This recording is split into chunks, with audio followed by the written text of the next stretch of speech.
Hello, I'm Jonathan, and welcome to the Tamworth FC Social, a podcast all about Tamworth Football Club. The Lambs squad is starting to take shape now for the 24-25 season. I'm joined by Brett and Graham to take a look at how it's all shaping up so far. Don't forget you can follow us on social media at TFC Social Pod. If you enjoy the podcast, please do subscribe to our YouTube channel and give this episode a like. It really helps us grow our audience. So, Graham, we now know some of the players from last season who are sticking around for next season, and also a few of the new signings.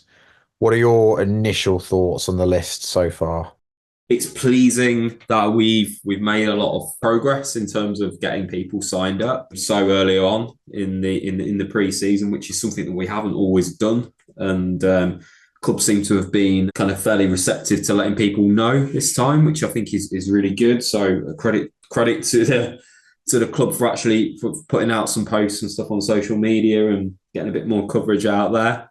I suppose in terms of where we're at with the players that we've re-signed and some of the players we've brought in, I suppose it's a mixture of feelings, I suppose, at the moment. Positive, I would say, is that signing up the defence that we've got from last season, we're obviously going to be built upon that again. And we've signed a strong defender from Alfreton. I think, obviously, we're going to build ourselves around a defence again this year, which probably makes sense.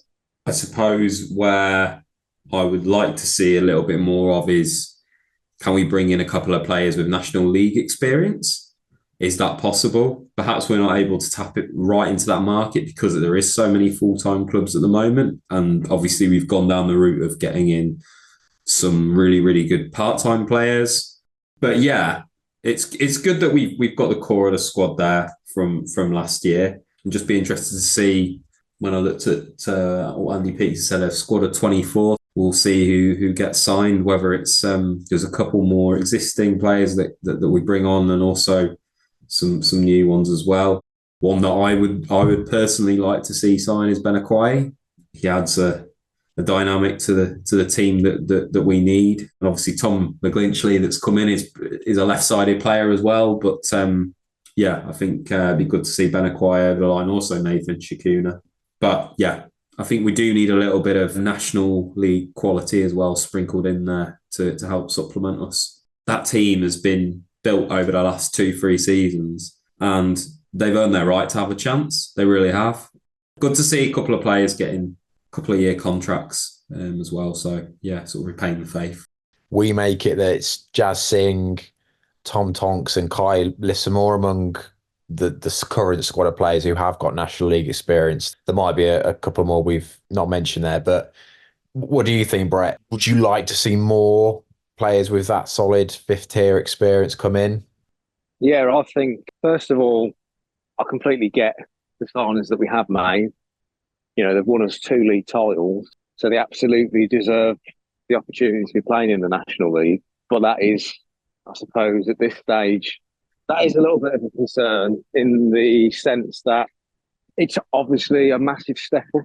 And I'm not saying that the players aren't going to be able to make the step up, but they could probably do with a helping hand coming from elsewhere, where someone or a couple of people know the league, know what it's about. Because, of course, great, we've got Kyle Lissamore, but he went down with Kidderminster last season. So it would be good to have someone who they can look to and say, right, this is what we need to do to make a success of this time.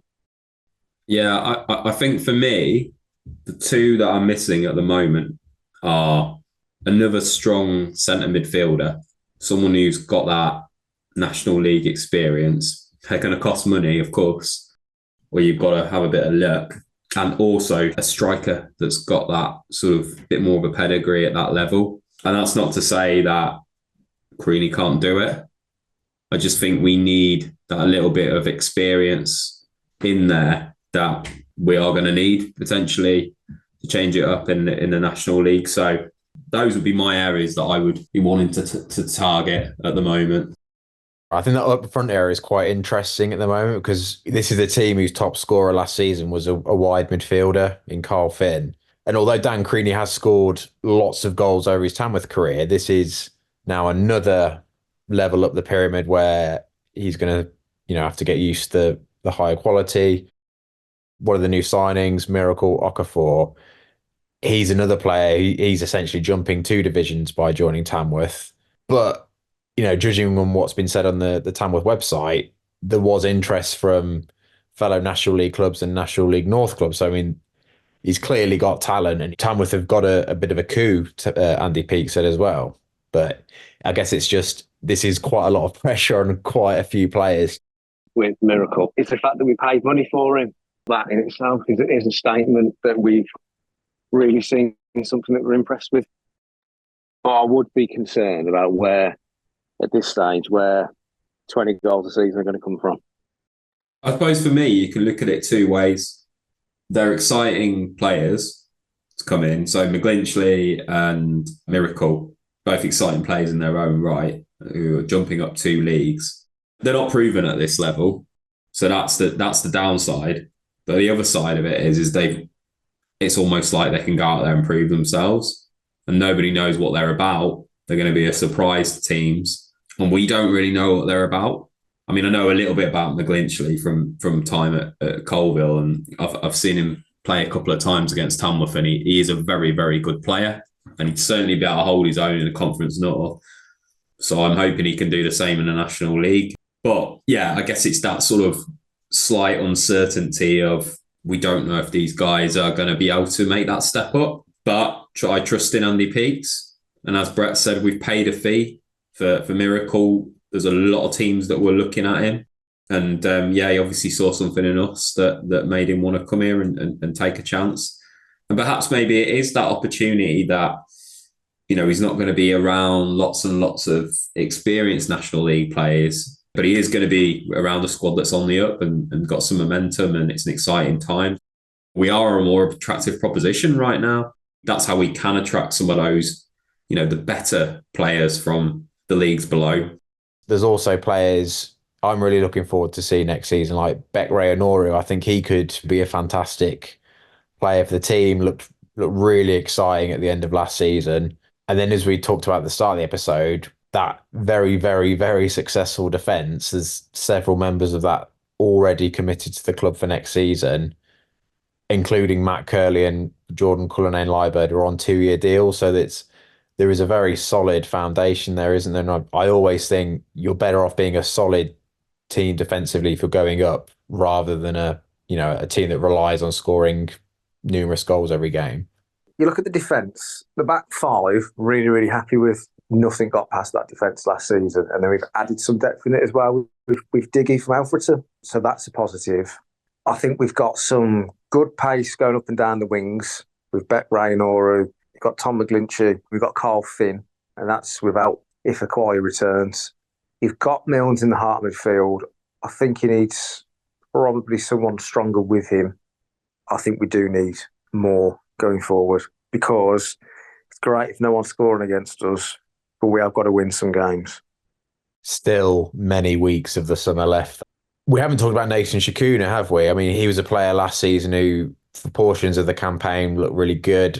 I guess he might be one who is one of these players who Andy Peakes is still negotiating with, perhaps, and could well join again. Yeah, by the tone of the sort of statement that Peakes put out on the website about a week ago, it did sound like the players that were leaving are the ones that are leaving, and the others, I guess they may be renegotiating with or hoping that they will sign. So I suspect that Shakuna's amongst those that we want to sign, and I think there's definitely a place for him in that squad and what he does. He's a very exciting talent, albeit another big step up for him. So yeah, hopefully he will sign, and it means we've got some more attacking quality down the middle, which I think, we just need that depth, as I was saying earlier. Yeah, I think that's a good point, actually, because there is that list of 4 players who the club has confirmed are not staying, who is Alex Jones, Lyndon Meikle, Brad Gascoigne and Callum Riley. So you would, by virtue, have to assume anyone not on that list who hasn't joined for the next season must still be a possibility. Yeah, well, I think Brett came to that assumption, not me last week, and but reading through it, I do agree that's probably what the case is. I suppose the thing with pre-season as well, although we didn't have many last year, is you have the option of trialists as well. And that's the point of the pre-season games, to see how people fit in with your team and how they're going to gel, or if people are actually the right fit, or even if they're any good. I do think it is going to be difficult to pick up players from the National League. I mean, we've obviously picked up Kyle Issamore, who I presume would have been full-time at Kidderminster last season. But just the fact that we're part-time makes it that little bit harder, I would say. To me, is it picking up the top end of the National League North as well? You know, looking at that, like players like Shane Burns stuck out to me. Oh, he was at Kidderminster last season, but he was at Brackley as well for many years, and he's a top solid player. It is difficult for us to be able to sign those players who've had National League experience probably over the last few years, because there's just a lot of them are full-time, and maybe they want to stay full-time. They don't want to drop into part-time football, because I mean, it's effectively a career change, isn't it? So, unless it's sort of more of a hybrid model. So I guess I understand what our sort of transfer strategy is, because it has to be that, really. I think it could be something that probably the club might look at after next year, if we manage to stay up after the year one. And then do they look at moving towards more of a hybrid model for year two, see how we get on, because obviously that's progress. That's going to have to be the point, and that's the whole thing about the conference, the National. I keep calling it the conference like it's 2005. That's the whole point of us being in the National League, is that we've got to build and continue to build. I think that's the point, is that as long as we continue to move forward, we might finish 20th this year, 18th, 19th the year after.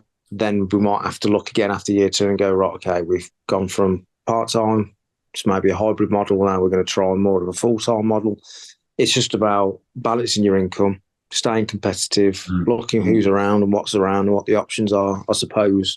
Yeah. But obviously the main priority at the minute is staying in the National, giving it a go. Yeah. And if there's anyone that can do it, it's Andy Peakes, the man who can perform miracles.